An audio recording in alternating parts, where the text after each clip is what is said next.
ሃሌሉያ ለጌታ ለኢየሱስ ክብር ይሁን። እግዚአብሔር ይባረክ። እንግዲህ በዚህ በሮሜ ሰዎችና የአሁኗ ቤተክርስቲያን የሚል ኮምፓራቲቭ ቲቺንግ ወይም ደግሞ ንጽጽራዊ ትምህርት ነው እየተመለከትን ያለ ነው። በዚህ ትምህርት ውስጥ ደግሞ ሮሜን በተለያየ ቶፒክ እያየን ነው። የአንዱ ቶፒክ አሁን የምናየው ዛሬ የምናየው ሌላ ይሆናል። ባለፈው ሁለቱ ተመሳሳይ ቶፒክ ስለሆነ ያየነው ምን የሚል ነበረ? የአይሁዶች ጥያቄና የሐዋርያ ጳውሎስ ምላሾች፣ እሱን ነበር ያየነው። አራቱን የአይሁድ ጥያቄ ከቁጥር 1 እስከ 8 ሮሜ 3 ምዕራፍ 3 ቁጥር 1 እስከ 8 ተመልክተናል። ሐዋርያ ጳውሎስ ደግሞ ለነዛ ጥያቄዎች ሰፋ ያለ ማብራሪያና መልስ ሰጥቶባቸዋል። እሱንም አይተናል። ዛሬ ከቁጥር 9 እስከ 24 ያለውን ነው የምንመለከተው። መጪም ወደ ኋላ እስከ ቁጥር 19 ልመለስ ይችላል። ምክንያቱም ማወራው ስለ እግዚአብሔር ጽድቅ ስለሆነ የእግዚአብሔርን ጽድቅ ደግሞ የጽድቅ አይነቶች እንዴት ነው ምለውን በደንብ እንመለከታለን። ለዛ ወደ ኋላ መመለስ አይቀርም። ግን እስከ 24 እናነባለን። እንቆምና ከቻላችሁ ቆሙና መቆም ይበዛል ግን ተመልሳችሁ ስለምትቀመጡ እንግዲህ ምን ይሆን ይላል። ቁጥር 9 ነው እያነበብኩ ያለሁት። ሮሜ ምዕራፍ 3 ቁጥር 9 እንግዲህ ምን ይሆን? ከነርሱ እንበልጣለንን? ከቶ አይደለም። አይሁድም የግሪክ ሰዎችም ሁሉ ከኃጢአት በታች እንደሆኑ አስቀድመን ከሰናቸዋልና እንዲህ ተብሎ እንደተጻፈ ጻድቅ የለም አንድ ስንኳ፣ አስተዋይም የለም፣ እግዚአብሔርን የሚፈልግ ሁሉ የለም። ሁሉ ምን ሆነዋል? ተሳስተዋል፣ በአንድነትም የማይጠቅሙ ሆነዋል። ቸርነት የሚያደርግ አንድ ስንኳ፣ ጎሮሯቸው እንደተከፈተ መቃብር ነው፣ በመላሳቸውም ሸንግለዋል። የእባብ መርዝ ከከንፈሮቻቸው በታች አለ፣ አፋቸውም እርግማንንና መራርነት ሞልቶበታል። እግሮቻቸውም ደምን ለማፍሰስ ፈጣኞች ናቸው። ጥፋትና ጉስቁልና በመንገዳቸው ይገኛል፣ የሰላምንም መንገድ አያውቁም። በዓይኖቻቸው ፊት እግዚአብሔርን መፍራት የለም። አፍም ሁሉ ይዘጋ ዘንድ ዓለምም ሁሉ ከእግዚአብሔር ፍርድ በታች ይሆን ዘንድ ሕግ የምናገረው ሁሉ ከሕግ በታች ላሉት እንድናገር እናውቃለን። ይህም የሕግን ሥራ በመስራት ሥጋ የለበሰ ሁሉ በእርሱ ፊት ስለማይጸድቅ ነው፣ ኃጢአት በሕግ ይታወቃልና። አሁን ግን በሕግና በነቢያት የተመሰከረለት የእግዚአብሔር ጽድቅ ያለ ሕግ ተገልጧል። እርሱም ለሚያምኑት ሁሉ የሆነ በኢየሱስ ክርስቶስ በማመን የሚገኘው የእግዚአብሔር ጽድቅ ነው፣ ልዩነት የለምና። ሁሉ ኃጢአትን ሰርተዋልና የእግዚአብሔርም ክብር ጎድሏቸዋል። በኢየሱስ ክርስቶስ በሆነው ቤዛነት በኩል እንዲያው በጸጋ ይጸድቃሉ ይላል። እግዚአብሔር ይባርካችሁ። ቁጭ በሉ። እንግዲህ ሐዋርያው ጳውሎስ እነዚያን አራቱን ጥያቄዎች በተገቢና ለነርሱም ለኛም በጣም በሚገባን መልኩ ከመለሰ በኋላ አራቱ ጥያቄዎችን ታስታውሳላችሁ ብዬ አስባለሁ። አንደኛው አይሁዶች የጠየቁት ጥያቄ አይሁድ የመሆናችን ጥቅም ምንድነው የሚል ነው። ወይም ብልጫችን ምንድነው ከሌሎች ኪዳን፣ ቤተ መቅደስ፣ ሳምቲንግ ብቻ እነዛ አራቱ ቤዚክ የኛ ኳሊቲ ነው ብሎ የሚጠቅሱትን ነገሮች በመኖራቸው ብልጫችን ምንድነው አለው። ሐዋርያ ጳውሎስ ይህንን መለሰላቸው። ሁለተኛው የእግዚአብሔር ታማኝነት ከኛ መለዋወጥ ጋር የተገናኘ ነው እንዴት ነው የሚለውን ጠየቁት። እሱን ደግሞ በሰፊ ተመልክተን ነበር፣ የእስራኤላውያን ለእግዚአብሔር ያደረገውን ምህረትና ቸርነትን ጨምሮ። ሶስተኛ የእግዚአብሔር ጽድቅ እንዴት ይሰራል፣ እኛ ጋር እድፍ ሲኖር አይደለም እንደሱ ጋር ጽድቁ የሚጎላ የሚለውን አንስተን እንዳልሆነና የእግዚአብሔር ጽድቅ ከምንም መነሻ የማይነሳ መሆኑን ተመልክተን ነበር። አራተኛው የሰዎች ባህሪ አስተዋጽኦ ለእግዚአብሔር መልካምነት የሚለውን ጥያቄ ነው የጠየቁት። ክፉ መልካም እንዲመጣ ክፉ ለምን አናደርግም የሚል ነው። ይሄ ደግሞ እንደማይሆንና የተሳሳተ አመለካከት እንደሆነ ሐዋርያ ጳውሎስ አራቱን ጥያቄ በተገቢ መልሶላቸዋል። ሁሉን ጥያቄ በሚገባ ከመለሰላቸው በኋላ ሐዋርያ ጳውሎስ በእነዚህ ጥያቄዎች ባለፈው ሶስተኛውና አራተኛውን ስንመለከት ወሳኝ የሆነ ነጥብ አንስቼላችኋለሁ። እሱም ምንድነው? አይሁዶች በዋናነት ሐዋርያ ጳውሎስን ብቻ ሳይሆን ጌታ ኢየሱስ ክርስቶስን ራሱ በተለያየ ጥያቄና በመስቀለኛ ሐሳቦች የሚጠምዱበት ዋና ምክንያት ወንጌል እንዳይነገር ነው። ኢየሱስ እንዳይነገር ነው። ኢየሱስ እንዳይሰበክ ስለሚፈልጉ፣ ኢየሱስ እንዳይነገር ስለሚፈልጉ ያንን ጥያቄዎች ሁሉ አነሱ። ሐዋርያ ጳውሎስ ግን ሁሉንም ጥያቄ አሸንፎ አልፎ ኢየሱስን እንደተናገረ ተመልክተን ነበር። ዛሬ ወደ ዋና ነገር ነው ሐዋርያ ጳውሎስ የሚገባ። የምዕራፍ 3 ዋና ሐሳብ ያለው ጥያቄው ጋር አይደለም። የምዕራፍ 3 ዋና ሐሳብ ያለው በዚህ በሶስተኛው ክፍለ ጊዜያችን በዛሬው ትምህርታችን ውስጥ ነው ያለው። ይህም ዋና ጉዳይ የአይሁዶችን ጥያቄ ብቻ የመመለስ ጉዳይ አይደለም፣ ወይም ደግሞ አይሁዶችን ብቻ የሚመለከት አይደለም። ይህ በጠቅላላ ሰው የተባለ ፍጡር ያለበትን ችግር ምን እንደሆነ በማስተዋር ፍንትው አድርጎ የሚገልጽበት ክፍል ነው። ሰው ሁሉ ምንድነው ያለበት ችግር፣ የሰው ችግር ምንድነው የሚለውን በደንብ የምናገርበት ክፍል ነው። እንዲህ ያለ ሐዋርያ ጳውሎስ አሁን ያነበብነው ነው ማነብላችሁ። ሰው ሁሉ ሀብታም ድሃ ሳይባል፣ የተማረ ያልተማረ ሳይባል፣ አይሁዳዊ ግሪካዊ ፈሪሳዊ ሳይባል ያለምንም ልዩነት በእግዚአብሔር ጽድቅ ሲመዘን ከባድ በሽታ ተገኝቶበታል ይላል። ይሄንን ነው እንደ ርዕስ ያስቀመጥኩት። ሰው ሁሉ በእግዚአብሔር ጽድቅ ሲመዘን የሚለው ነው የዛሬ ርዕሳችን። ሰው ሁሉ ወይም ደግሞ ዓለም በሙሉ በእግዚአብሔር ጽድቅ ሲመዘን የሚለውን ነው የምንመለከተው። ሰው ሁሉ በእግዚአብሔር ጽድቅ ሲመዘን በጣም አደገኛና ከባድ የሆነ በሽታ ተገኝቶበታል። የበሽታው አጠቃላይ ስም ኃጢአት ነው። ኃጢአት በእግዚአብሔር ሲታይ፣ በእግዚአብሔር ጽድቅ ሲታይ በሰዎች ሁሉ ውስጥ የተገኘ በሽታ ነው። የምትጽፉ እቺን ጽፋችሁ ኃይለ ቃሉን እቺን ብቻ ያዙ። ከዚህ በኋላ ብዙ እድል አልሰጣችሁም። እቺን ኃይለ ቃል ከያዛችሁ በኋላ ሚዲያ ላይ እየተመለከታችሁ አርሞኒየም ቲቪ የሚለውን ዩቲዩብ ሳብስክራይብ ብታደርጉ፣ ቲክቶክ ላይ ትንሽ ትንሽ ስለሆነ የሚለቀቀው በደንብ ሙሉ ታገኛላችሁ። እቺን ኃይለ ቃል ግን ያዙ።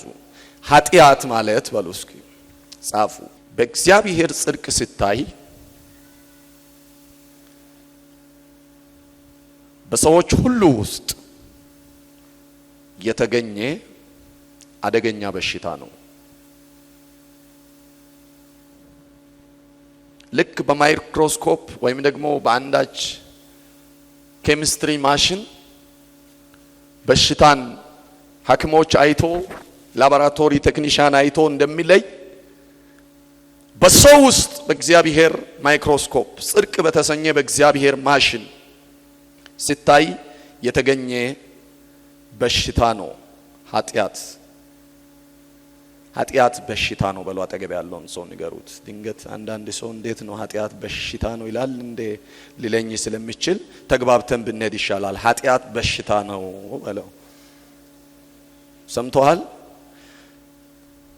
ይህ በሽታ የሚከተሉ ምልክቶች ሰዎች ላይ አሳርፏል። እነዚህ ምልክቶች የሚታዩባቸው ሰዎች የኃጢአት በሽታ የሚታመሙ ሰዎች ናቸው።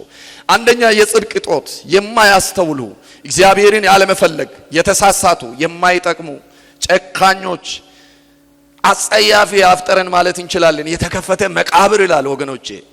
እንኳን የተከፈተ መቃብር የዘገየ ሬሳ እኮ አጠገብ መሄድ አትችሉም። በሰው ውስጥ ኃጢአት የተባለ በሽታ ባለ ጊዜ የተገኘ በሽታ የተከፈተ መቃብር የሚያሰኝ ነበር። መመረዝ፣ ያውም የእባብ መርዝ የተሸከሙ፣ እርግማንና መራርነት የተሞሉ፣ ደም አፍሳሽ እግር፣ አጥፊዎች፣ የተጎሳቆሉና ሰላም የለሾች ናቸው። ከ10 እስከ 17 ያለውን ስለሆነ እሱ ማንበብ ነው እናንተ። ስለዚህ ጽድቅ እግዚአብሔር ሰዎችን ሁሉ የሚመዝንበት መስፈርት ነው። ባለፈው ብያቸዋለሁ። ጽድቅ የእግዚአብሔር ስታንዳርድ ነው። የእግዚአብሔር መለኪያ ነው። የእግዚአብሔር አንዱ ማንነት ነው። እግዚአብሔር ማንንም ሰው የሚመዝነው ከትምህርት ደረጃ ተነስቶ አይደለም፣ ካለ ኢኮኖሚ ተነስቶ አይደለም፣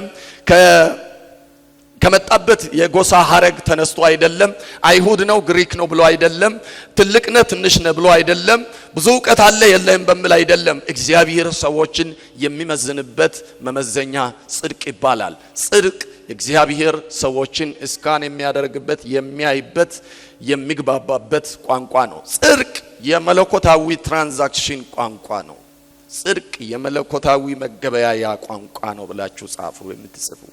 ጽድቅ መለኮታዊ መገበያያ ቋንቋ ነው።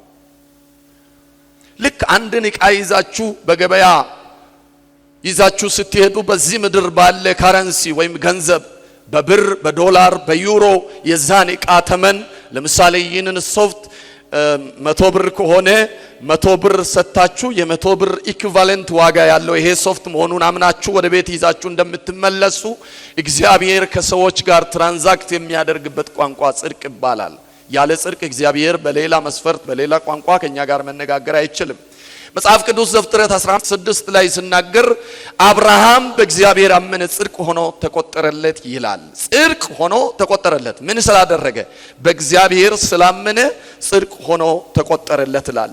ሮሜ ላይ በዚሁ መጽሐፍ ማለት ነው ምዕራፍ 4 ቁጥር 3 ላይ ምዕራፍ 4 ቁጥር 12 ላይ ሐዋርያ ጳውሎስ ይህንን ጉዳይ ደጋግሞ ተናግሮታል። አብርሃም እግዚአብሔርን እንዳመነ ጽድቅ ሆኖም እንደተቆጠረለት ሲናገር እንመለከታለን። ገላትያ ምዕራፍ 3:6 ላይም እንደዚሁ የአብርሃም እምነትና እግዚአብሔር ጽድቅ እንደሰፈረለት እንመለከታለን። ሐዋርያ ያዕቆብ በትንሿ እስያ በእምነታቸው ምክንያት ተበትኖ ለነበሩ በችግር ውስጥ ላሉ ክርስቲያኖች በእምነታቸው እንዲጸኑና መከራ ውስጥ እንዲታገሱ እምነት እንዲሆንላቸው ጽድቅ እንግዲህ ሌቨል አለው ብያለሁ። ይሄ የዳንበት ጽድቅ አለ፣ ሰዎች ውስጥ እግዚአብሔር ጽድቅ ብሎ የሚጠራ ጽድቅ አለ። እነዚህ የእምነት ጽድቅ አለ። እነኚህ ጽድቆችን በኋላ ቀጣይ ወይም በደንብ እናያለን።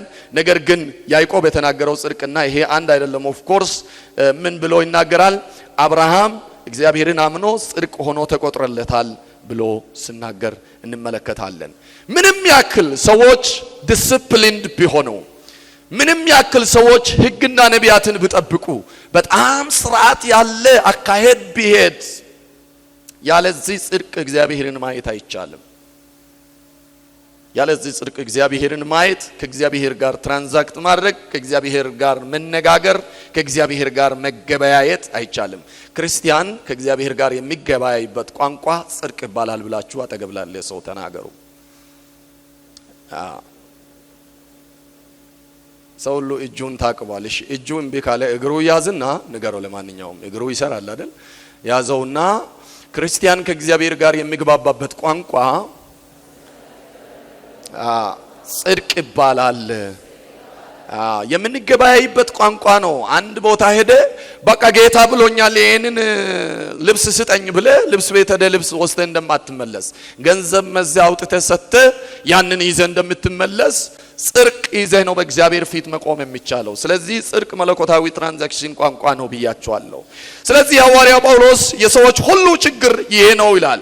ሰው ሁሉ በኃጢአት በሽታ ይሰቃያልና ጉድ ኒውስ መልካም ዜና ግን አለኝ ይላል። ለዚህ ሁሉ በሽታ መድኃኒት አለ። አሁን ለዚህ ሰዎችን ሁሉ በአንድነት ላጠቃ በሽታ የሚሆን አንድ መድኃኒት አለ። እርሱም በሕግና በነቢያት የተመሰከረለት ነገር ግን ያለ ሕግ የተገለጠ እርሱም ለሚያምኑ ሁሉ የሆነ ኢየሱስ ክርስቶስ በማመን የሚገኝ የእግዚአብሔር ጽድቅ ነው። ሃሌሉያ! ክብር ለጌታ ይሁን።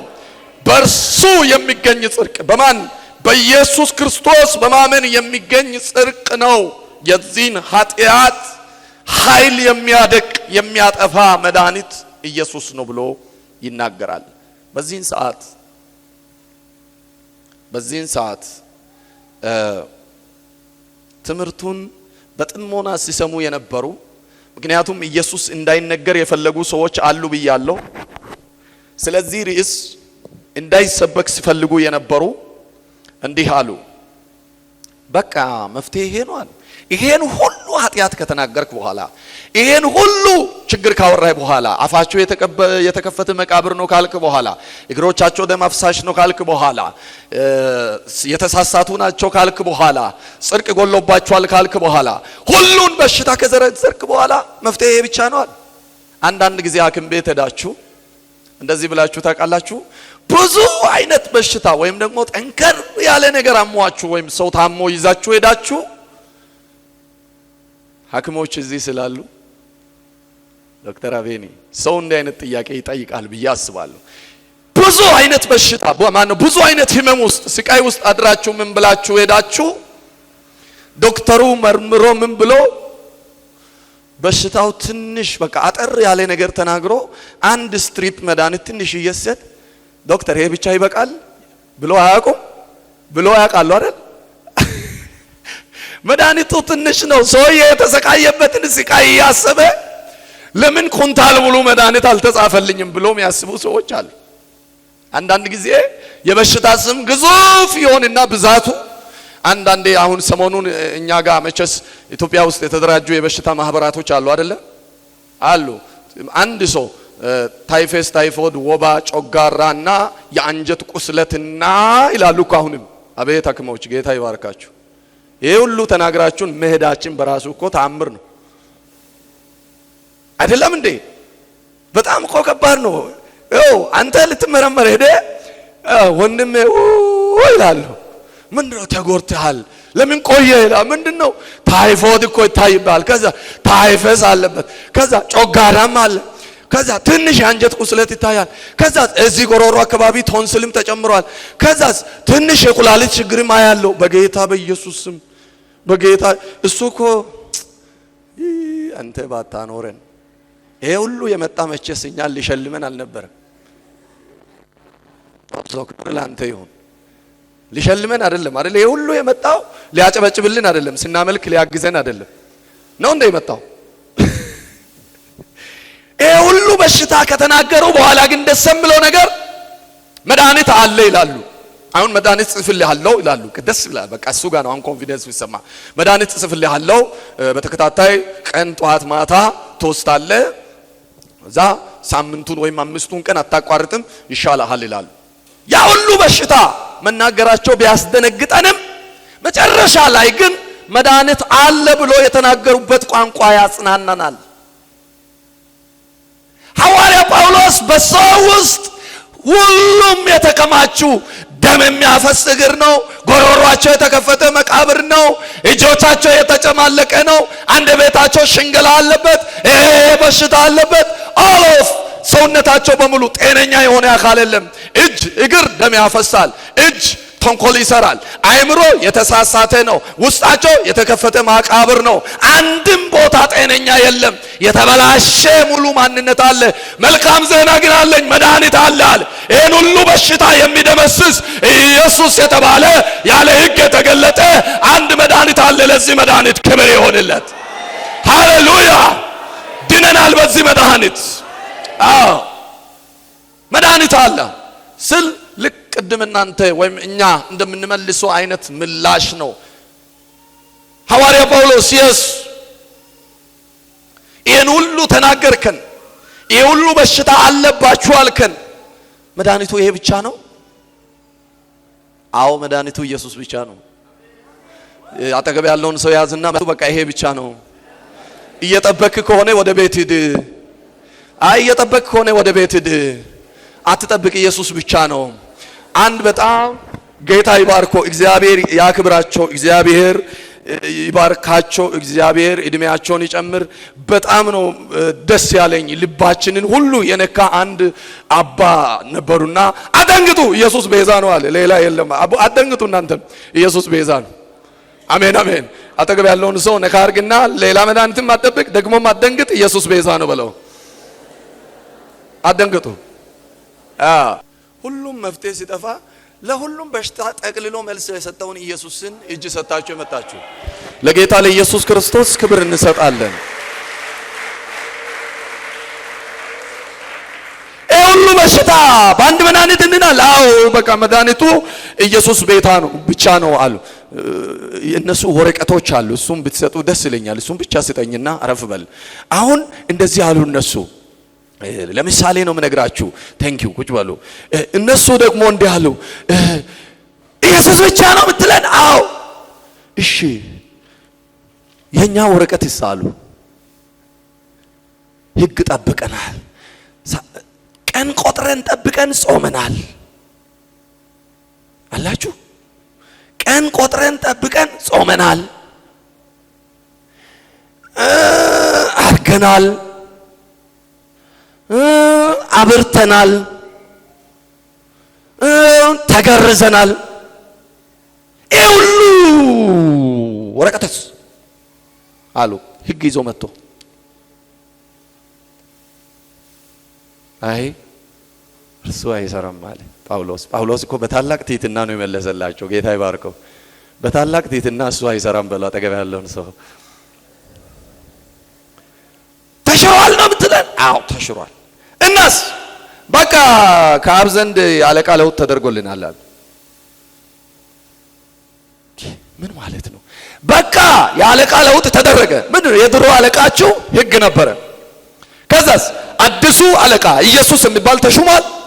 በድሮ አለቃ ትእዛዝ ደግሞ አዲሱን አለቃ ማስደሰት አንችልም። ድሮ በሕግ ስትመሩ ነበር። አሁን ግን ኢየሱስ የሚባል አለ። እሱን ካልተቀበላችሁ የሚሆን ነገር የለም። ጨርሻለሁ። እና የአለቃ ለውጥ ተደረገ። አዎ የአለቃ ለውጥ ተደረገ። ስለዚህ ሕግ የቀድሞ አለቃችሁ ነው፣ ተዋወቁ። ኢየሱስ አዲሱ አለቃችሁ ነው አሉና ኢየሱስን አስተዋወቁ። ከዛ በኋላ ታላቅ ድንጋጤ ወረደ። አዲሱ አለቃችን ኢየሱስ ነው። ሕግ የቀድሞ አለቃችን ነው። አዲሱ አለቃችን ኢየሱስ ነው። አጠገብ ያለውን ሰው ያዝና ሕግ የቀድሞ አለቃችን ነበር፣ ኢየሱስ አዲሱ አለቃችን ነው። ወደንና ፈቅደን አፍቀረንና ወደን ታዘን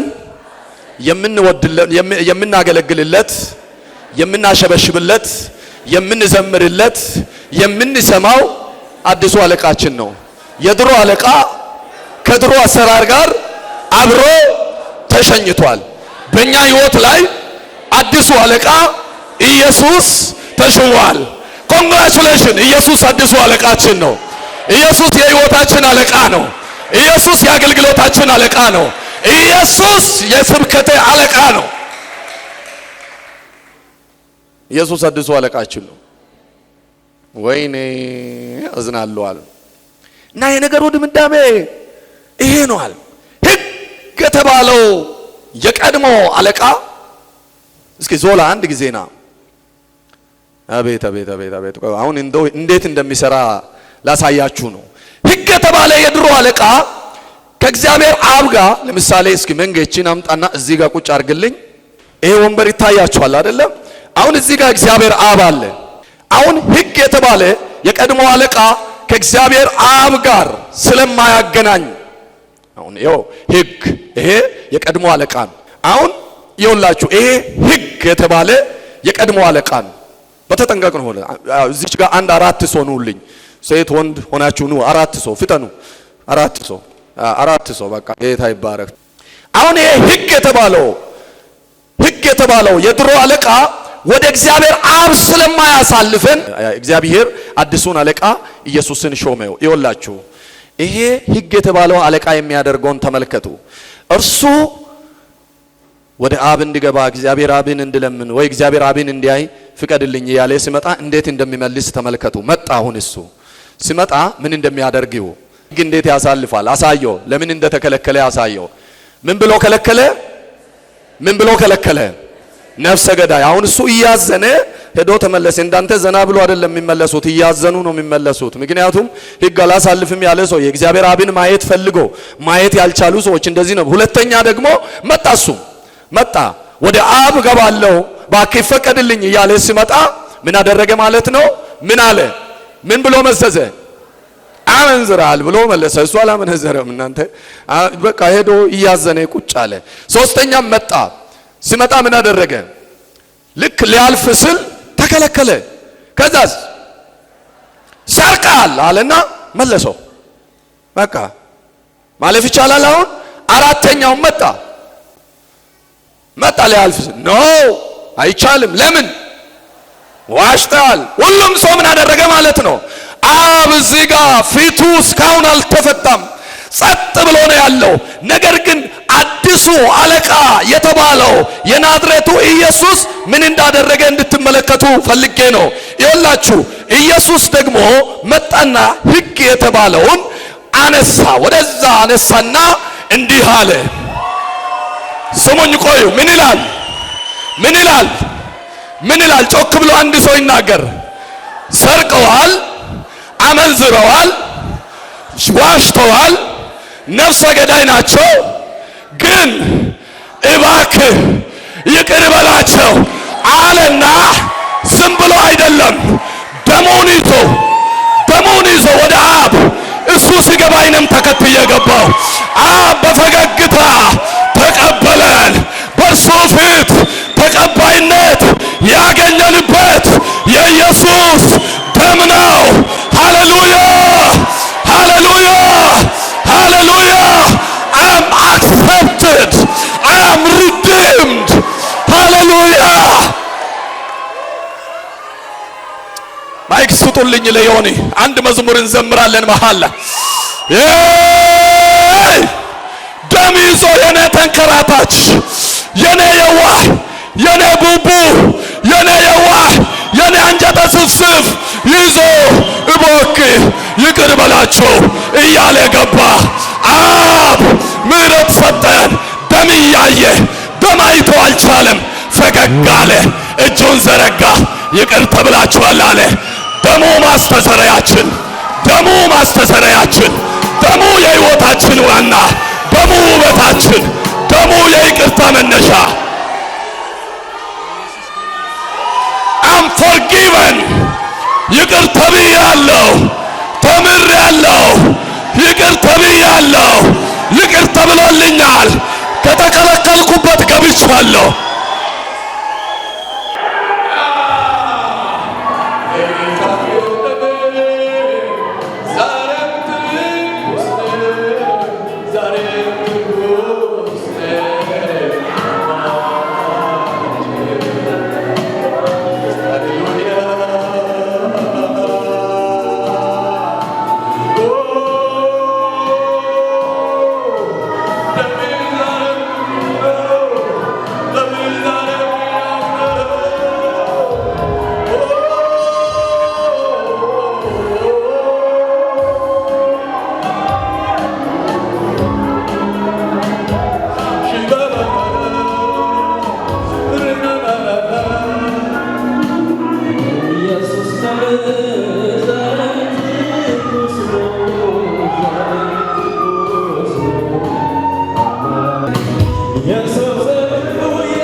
ኢየሱስ የኔን የዋይ ተከትዬ የኔን የታረደ ተከትዬ ነው የገባው። ከሱ ጀርባ ገባው። አልችልም ነበረ ገባው። በዚህ ደም ሃሌሉያ አሞካሳቲያ ካማሩ ዳሃላቫያ you are redeemed, you are saved። የመግባት ዕድል አግኝተሃል። ሃሌሉያ። አንድ ሰው ይህ ዕድል የተሰጠው ለጌታ ክብር ይሰጣል።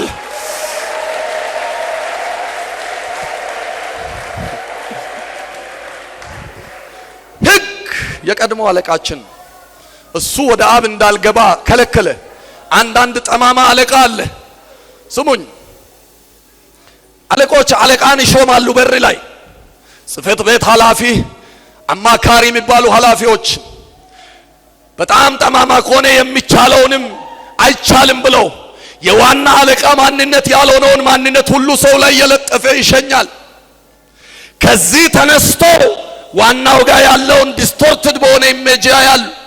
ሰው ሁሉ እግዚአብሔር አብ ቁጡ፣ ምሕረት የለሽ፣ ይቅርታ የሌለው፣ የሚሰይፍ ምንም ምሕረት የለሽ አድርጎ ሕግ ሳለ።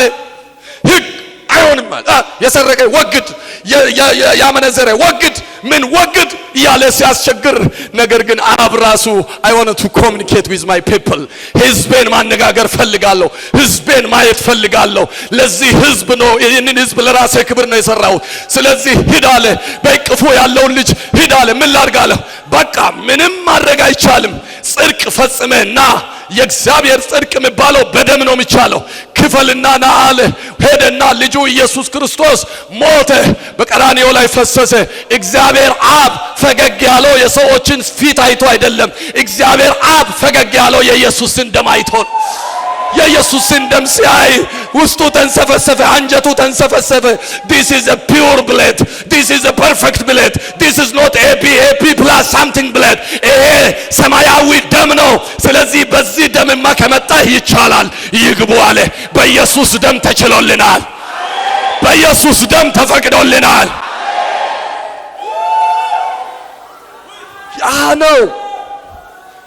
ያ ነው ጳውሎስ እንዳይናገር የከለከሉት። ያ ነው ይነገር ኢየሱስ። ቀኛችሁን አንሱ፣ ይነገር ኢየሱስ በሉ። አረ ድምጽ ይሰማ ከዚህ በላይ ይነገር ኢየሱስ፣ ይወራ የኢየሱስ ደም ይነገር። እኔ ዕውር ማብራቱ አይደለም ተአምራቱ። አይቻልም ተብዬ ከበር ውጪ የተጣልኩትን ይዞኝ መግባቱ። ይዞኝ እኮ ገባ፣ ይዞ እኮ ገባ። አረ ሃሌሉያ። ለዚህ that is your old boss። በአሮጌ አለቃ ትእዛዝ የሚመላለሱ ሰዎችን ነው። there is new boss። በአሮጌ አለቃ ትእዛዝ የተጨነቁ ሰዎችን ነው አዲስ አለቃ ተሾሞላችኋል። ማን? ኢየሱስ ይባላል።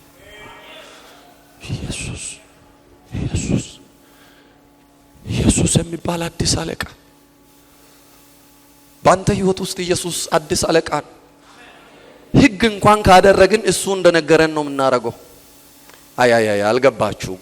ኢየሱስ ሕግ በሎና ንገሩ አጠገብላለ ሰው ሕግ በሎ የቀድሞ አለቃ ከሆነ ሕግን እንኳን የሚፈጽመው አዲሱ አለቃዬ ኢየሱስ በነገረኝ መጠን ነው። አግኝታችሁኛል? the same thing መስራት ካለብኝ እንኳን አዲሱ አለቃዬ ኢየሱስ በነገረኝ። አልገባችሁም? የገባው አለ። የገባው ቀኙን ያሳይ። የገባው ሰው በዛ እጃችሁ ለጌታ ክብር ይሁን። ሲያጠቃልል አሁን ሐዋርያው ጳውሎስ this world had a problem, so major problem ኃጢአት ነው አለ።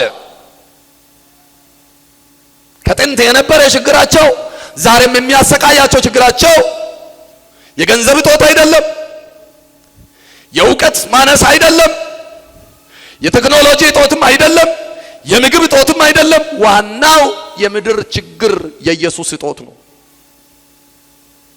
This world needs Jesus. ዓለም ኢየሱስ ያስፈልጋታል። ድምጻችሁን ጮክ አድርጉና ዓለም ኢየሱስ ያስፈልጋታል በለው። በቃ ይሄ ነው አለ ፕሮብሌሙ። የሰዎች ሁሉ ችግር ኢየሱስን ማጣት ነው። አሁንም ቢሆን የዓለም ዋና ችግር ኢየሱስን ማጣት ነው። አይደለም እንዴ? እኔ አይደለም ሐዋርያ ጳውሎስ የደረሰበት ትክክለኛ ነገር ሆኖ አገኘሁት። ዓለም ኢየሱስ ያስፈልጋታል። በጽድቅ አለመመላለስ ነው። በእግዚአብሔር ጽድቅ አለመሄድ ነው። ዓለም ችግሩ እሱ። የምድር ኃያላን የዓለም ችግር እንዲፈታ ብዙ አይነት ሙከራ አድርጓል። እቺ ነገር ስሙኝ። ካሞን ሰዎች ጸጥ ብሎ ስለተኙ አይደለም። የዓለም ኃያላን በሶስቱ ክፍለ ዘመናት ላይ ውይይት አድርጓሉ። በ19ኛ በ20ኛው በ21ኛው ዘመናት ላይ ክፍለ ዘመናት ላይ ሜጀር ዲስከሽን አድርጓል። ቡድን 20 ቡድን 9 የሚባሉ ድሮ ቢግ 9 G20 የሚባሉ እነዚህ ነበሩ። B9 G20 የሚባሉ እነዚህ ሁሉ ውይይት አድርጓል። ዓለም ሰላማዊና ጸጥታ የሰፈነባት እሮሮ የማይሰማባት እንድትሆን የሚያስፈልጋት አሉ። በ19ኛ ክፍለ ዘመን መጨረሻ አካባቢ የኢኮኖሚ ችግር ነው ዓለም ያለባት። ስለዚህ ሰዎች ሁሉ የኢኮኖሚ ጥያቄ ከመለስን ጸጥታ ይኖራል፣ የተረጋጋ ሰላማዊ ምድር እንፈጥራለን አሉ። ሙሉ ኮንቲነንት። ከዛ ማርክሲዝም ኮሙኒዝም የሚባል ፍልስፍና አመጡና ሰዎችን ወደ ተቀራራቢ የኢኮኖሚ ደረጃ እናምጣሉ። 3 ቤት ያላቸውን 2ቱን እየፈነቀሉ ምንም ለሌላቸው አንዳንድ ሰጡ። ኢትዮጵያ ውስጥም ተሞክሯል። ወረሱና የሆኑ ሰዎች ሰጡ። ገንዘብ ባንክ ባለ ገንዘብ ላይ ትሬዠሪ ሊሚት ተደረገ። ለሌሎች አከፋፈሉ። እኩል አደረጉ። እንደ ጸጉር ከረከሙና በዓለም ያሉ ሰዎች ተቀራራቢ ኢኮኖሚ ሌቭል ላይ እንዲመጡ ተሞከረ። ዳሩ ግን ችግሩ እሱ አልነበረምና የዓለም ውጥረት ቀጠለ። ስለዚህ የምድር ችግር የምን አልነበረም? የኢኮኖሚ አልነበረም። አውራ ከኔ ጋር ተማሪ አይደላችሁም? ብዙ ፐርሰንት የምን ችግር ነበር? የኢኮኖሚ ችግር ነበር አይደለም። የኢኮኖሚ ችግር ስላልነበረ ሊመለስ አልቻለም። ሁለተኛው በ20ኛው ክፍለ ዘመን መጀመሪያና በቃ አሁን የሰዎችን ችግር አግኝተናል አሉ። የሰዎች ችግር ዕውቀት ነው አሉ። ዛለ ኤጁኬሽን ፎር ኦል የሚል ንቅናቄ ተነሳ በዓለም ዙሪያ። ከዳር እስከ ዳር ዕውቀት ያልተማረ መንግስቱ ኃይለ ማርያም ያልተማረ እጅ ይቆረጥ ነው ያለው። እንደዛ መሰለኝ። በጣት እንዳይፈርሙ እናቶቻችን ጭምር አስተማሩ ምናምን። ጥሩ ነው በጣም እግዚአብሔር ይመስገን መልካም ነው። የሰዎች ችግር ዕውቀት ነው አሉና ከተሳሳተ ድምዳሜ ተነስቶ መፍትሄ ለመስጠት ሞከሩ። ሰው ተማረ ከዳር እስከ ዳር ፊደል ቆጠረ። አባቶችም በየቤታቸው ጎልማሳ ትምህርት ተብሎ አዛውንቶችም ተብሎ በየቤተ ክርስቲያኑ በየምኑ ቤተ ክርስቲያን ያኔ በርግጥ ኦፊሻል አይደለችም አትፈቀድም። ብቻ የኔ ወር በዛፍ ጥላ ስር በሆነ ቦታ ላይ የትምህርት አብዮት ተነሳ። የዓለም ችግር የዕውቀት ስላልነበረ ችግሩ ተባብሶ ቀጠለ። ጭራሽ ፉክክሩንና ብሽሽቁን ጦርነቱንና እልቂቱን አስቀጠለ። አልተመለሰም።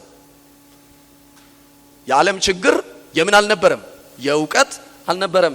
ሰይድ ከኔ ጋር በሉስ። የዓለም ችግር የምን አልነበረም? የዕውቀት አልነበረም።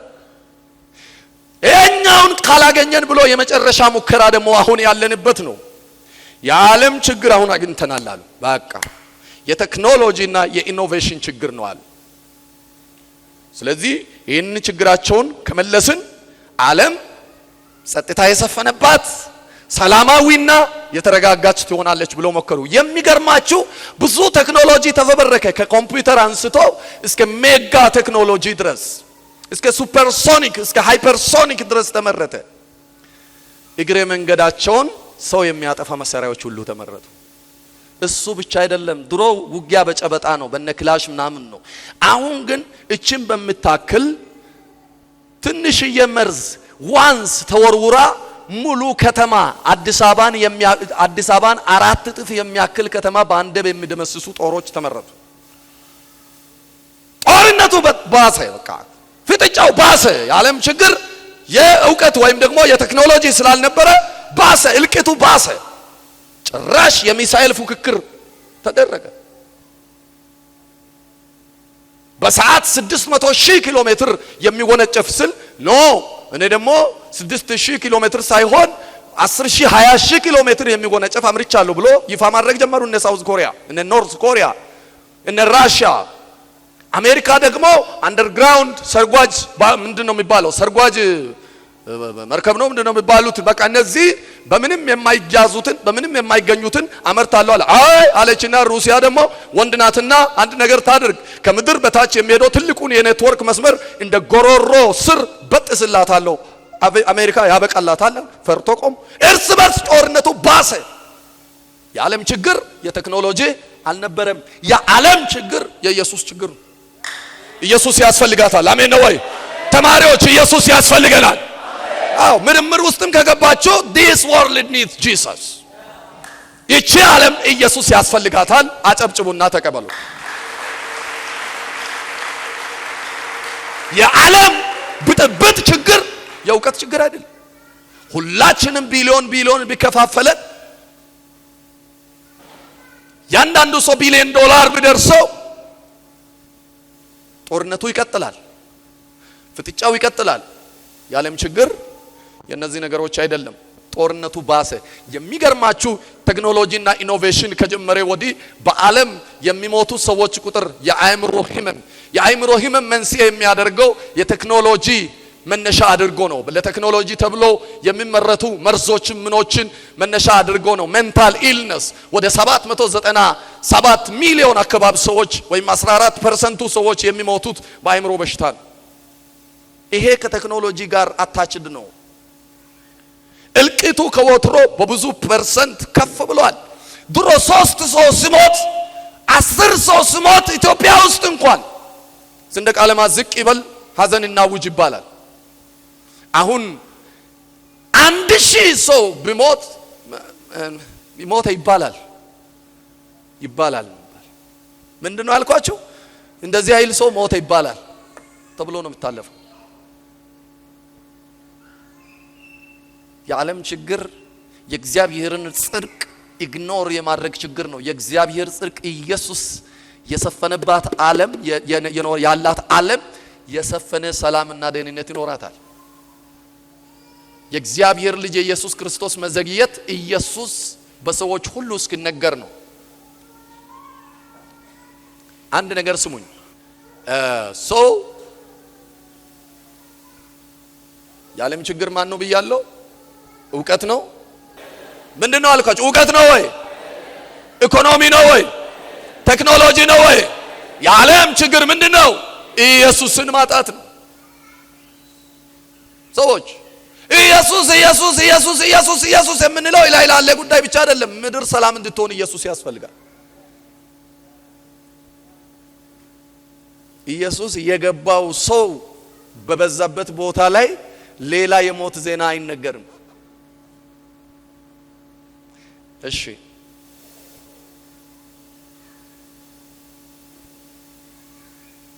ቴክኖሎጂ ከፍ ሲል ውጊያው ከፍ አለ። ፓስተር ታምራት ሲዘምር ምንድነው ማለት? ኢየሱስ ክርስቶስ ከሌለው እውቀት ምርምርም ገዳይ ነው። አየነው ከቅርብም ከሩቅ የለንም ምክንያት ሰበብ። እኔ ቀመስኩትን ቅመሱ የሕይወት እንጀራ ነው እርሱ። ቢበላ ቢጠጣ ቢለበስ ለሁሉም መልስ ነው ኢየሱስ ክርስቶስ ከሌለ ገንዘብም ተድላም ገዳይ ነው። አየነው ከቅርብም ከሩቅ የለንም ምክንያት ሰበብ። እኔ ቀመስኩትን ቅመሱ የሕይወት እንጀራ ነው እርሱ። ቢበላ ቢጠጣ ቢለበስ ለሁሉም መልስ። እንትናን አመነው ቀየርን ሌላው እንኳን እኛ ራሱን ማዳን ያልቻለው ሰርቶ አላሳየ ሁሉ ቃል አባይ። በምድር መፍትሄ የለም ደስታ በሰማይ። እንትናን አመነው ቀየርን ሌላው እንኳን እኛ ራሱን ማዳን ያልቻለው ሰርቶ አላሳየ ሁሉን ቃል አባዬ በምድር መፍትሄ የለም ደስታ በሰማይ ኢየሱስ ክርስቶስ ከሌለ እውቀት ምርምቱ ገዳይ ነው አየነው ከቅርብም ከቅርብ የለንም ምክንያት ሰበብ እኔ ቀመስኩትን ቅሜ የሕይወት እንጀራ ነው እርሱ ቢበላ ለሁሉም መልስ ነው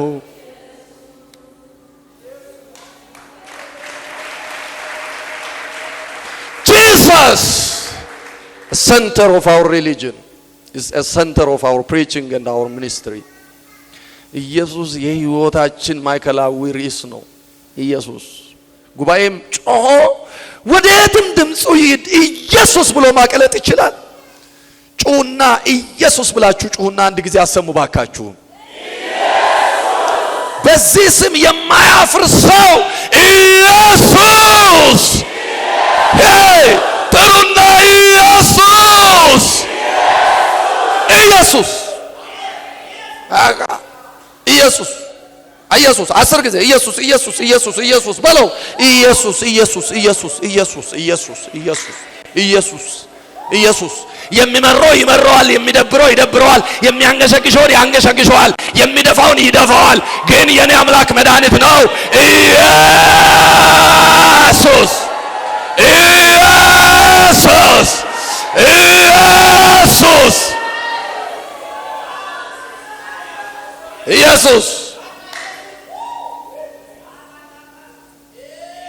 በዓለም ጸጥታና መግባባት ፍቅር እንዲሰፍን ኢየሱስ ያስፈልጋል እሺ ሁለት ነገር ብቻ ቶሎ ተናግሬ ልጨርስ እሺ ለዓለም ኢየሱስ ያስፈልጋል ለቸርች ታዲያ ለምንድነው ኢየሱስ እያልካስረ የምትናገረው የምትሉኝ ልትኖሩ ትችላላችሁ ታዲያ ለዛሬዋ ቤተክርስቲያን ኢየሱስ እንዴት ነው ቤተክርስቲያን ድናለች በኢየሱስ ምን ማለት ነው ኢየሱስ የምትለው 10 ጊዜ ካላችሁኝ ኢየሱስ ያስፈልጋታል አዎ በመድረኮቻችን ላይ ኢየሱስ ይሰበክ ኢየሱስ ይነገር አጠገብ ያለውን ሰው ኢየሱስን ዘምር ኢየሱስን ዘምር ኢየሱስን ስበክ ኢየሱስን ተናገር ኢየሱስን ኑር ኢየሱስን አውራ ኢየሱስን ስማ ኢየሱስ ኢየሱስ ሽተት ኢየሱስ ኢየሱስ አግሳ ኢየሱስ ኢየሱስን አውራ why because የዛሬዋ ቤተክርስቲያን ኢየሱስ ባልሆነ ርዕስ ስለተጥለቀለቀች ነው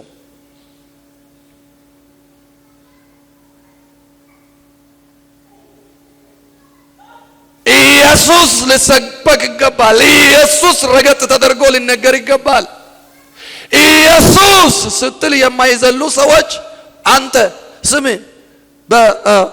በዘድ ነው የሚጀምረው ዘላለም ስትል አይዳል ያንተ ስም እንኳን ለኛ ላንተ ራሱ ምን ሰራ ኢየሱስ የማያዘላቸው ሰዎች የራሱ ስም እንዴት ያዘልላቸዋል ኢየሱስ ሲባል ምንም ያልነሸጠ ሰው አንተው ሳን በኤም የሚጀምር ስም አዎ ይላል እኮ እሱ በጣም ተነቃቅቶ ነው አዎ በኤም ያለው ካፒታል ኤም ያለው አዎ ኤም ያለው ስሚ ሙሴ ነው ይላል ኢየሱስ ሳያዘልል ሙሴም ወይ ራሱ ስም የሚያዘልል ትውልድ ከበዛ እንዴት ኢየሱስን አንሰብክም ጮሆና ኢየሱስ ብላችሁ ዝለሉ ባካችሁ የሚችል ሰው ኢየሱስ ብሎ ይዝለል እስኪ ኢየሱስ ብሎ ይዝለል እስኪ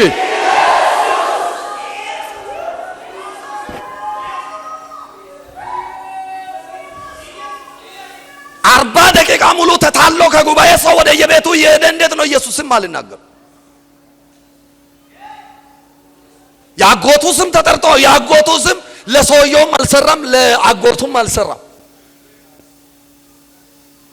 ስም መርጠ ፈልገ ይሰራል ስም ብቻ የሆነ ክፍያ አለ ቢባል የኔ ስም ማን ብዬ ራሴ እንደማውጣ ልንገራችሁ የተአምራቱ ወርቅ ዳይመንዱ ሁሉ ሀብቱ ታደሰ ነው ብሎ ስም ይሰራ ቢሆን የኔ ስም ራሱ ለኔ ምንም አልሰራም።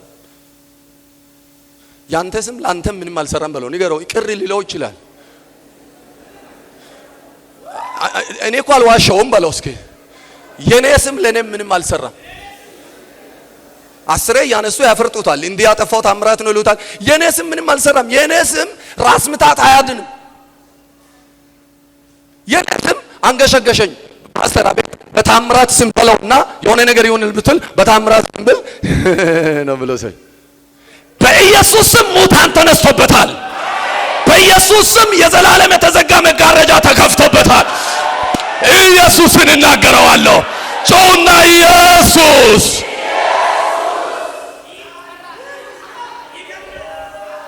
አንድ ቀን በጣም ያሳዝናል። የኛ ህዝብ በአጠቃላይ በጠቅላላ ቸርቾች ብዙ ቸርች ያው ቸርቾች ባጠረቃለ ምንም ማድረግ አይቻልም። ከደሞዜ ቀንሱ። ኢየሱስ አሜን ነው ወይ?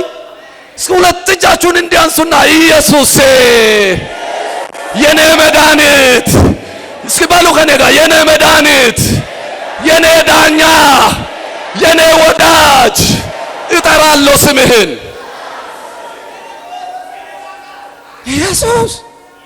ኢየሱስም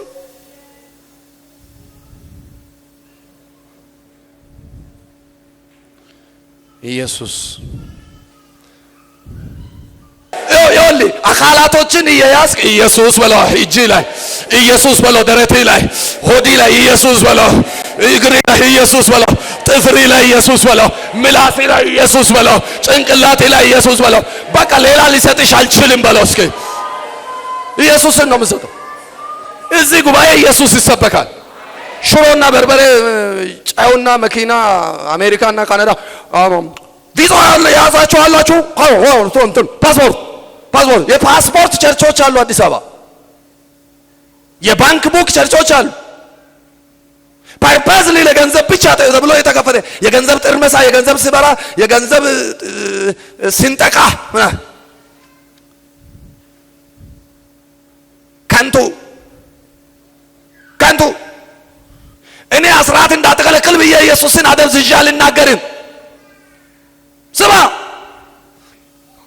የኔ ሚኒስትሪ ከማንም አስራት አይጀምርም። ከየትኛውም ድንቡላ አይጀምርም። ከኢየሱስ ስም ይጀምራል። በኢየሱስ ስም ይቀጥላል።